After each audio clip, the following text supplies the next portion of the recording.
Hey guys, this is Kelsey Smith. I wanted to do a video blog complementing the written article I did on the topic of stigmatized real estate.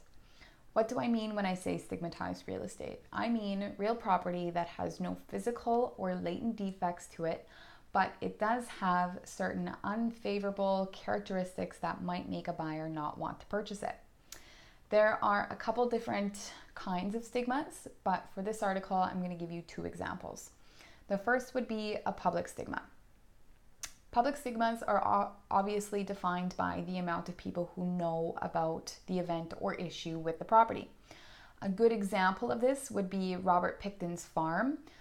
Robert Pickton is the convicted serial killer in BC who was murdering prostitutes and feeding them to the pigs on his property. That would be considered a public stigma because it made national news. Thousands and thousands of people knew about that event that occurred on that specific property.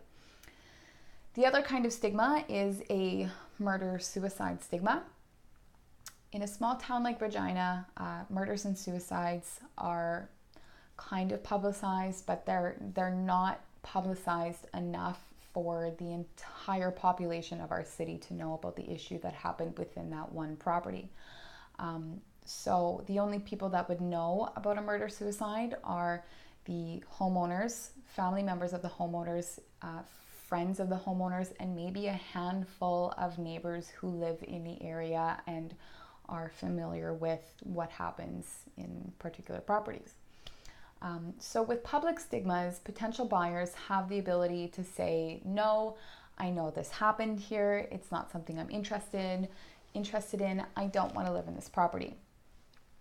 But with murder-suicide stigmas, because they're often not known to the public, a potential buyer doesn't have the ability to say, no, I don't want to live in this property because something happened here. So this is where the concept of caveat emptor comes in. I hope I'm pronouncing that right. Caveat emptor. What that means is let the buyer beware. So the concept of caveat emptor was introduced many, many years ago. It means that the buyer has to do their own due diligence. They have to ask all of the questions that they need. They have to have home inspections done. They have to do their own inquiring about the property in order to make an informed decision about it and decide whether or not they would like to purchase it.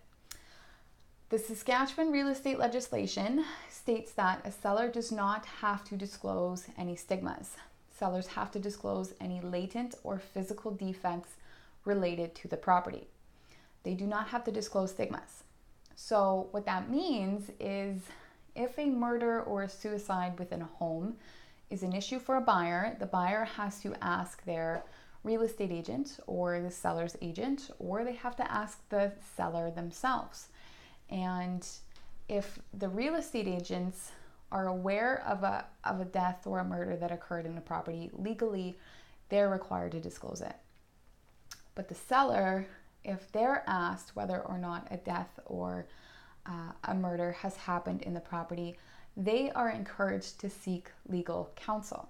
They do not have to disclose any stigmas because they don't create physical or latent defects within the property.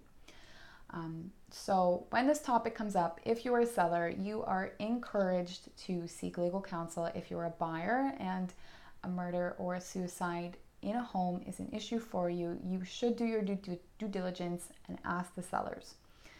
If you're comfortable with the answer, then go ahead and purchase the home. If you're not, then you have a decision to make. This is the information that I have on the topic of stigmatized real estate. If you would like to chat more about this, then please give me a call.